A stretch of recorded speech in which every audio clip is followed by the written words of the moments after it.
আজ ভিডিও করতে এসেছি আপনাদের ভালোবাসায় কোন নগরে। অনেক পায়রা প্রেমীরা আছেন যারা উড়ান পায়রা, লিটারালি উড়ান পায়রা উড়ান দেখে কালেকশন করতে চান। সেটা গরমের ম্যাক্সিমাম আপনার টার্গেট থাকে গরমে টুর্নামেন্ট খেলবো, তো সেই উদ্দেশ্যে আজকে ভিডিও করতে এসেছি তপন জেঠুর বাড়িতে।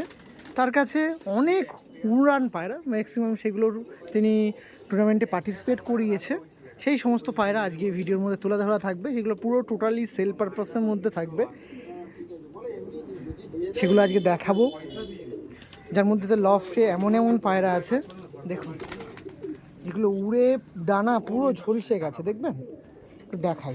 লাল শিরাটা একটু বের করে দেখি দাদা, একটু দেখুন উড়ে উড়ে কি অবস্থা হয়েছে, একটু দেখুন। দেখুন, কোনো পায়রা আপনি যদি চান উড়ান দেখে পায়রা কালেকশন করবেন, তাদের জন্য মোস্ট ওয়েলকাম। তার সাথে কথাবার্তা বলে একদিন সময় বার করে চলে আসুন। দেখেছেন এই উড়ে উড়ে এই অবস্থা, হ্যাঁ উড়ে উড়ে এই অবস্থা পায়রা, না তো ঘরে বসে কি করে হবে সেটা রং লাগানো পায়রা। তো অবশ্যই ফুল ভিডিও দেখবেন, সেখানে অনেক কিছু সেল পারপাসে থাকবে। আর কিছু বলছি না, জাস্ট এতটুকু হিংস দিচ্ছি, পায়রা লাগলে যোগাযোগ করবেন, ঠিক আছে? চিনবেন আপনারা এই সাইডে যারা পায়রা পোষেন, শ্রীরামপুর, কোন্নগর, রিসরা, তারা চিনবেন জেঠুকে। এই বলে ফুল ভিডিওতে আপনার জন্য অপেক্ষায় আছি, আসবেন, ঠিক আছে? Thank you.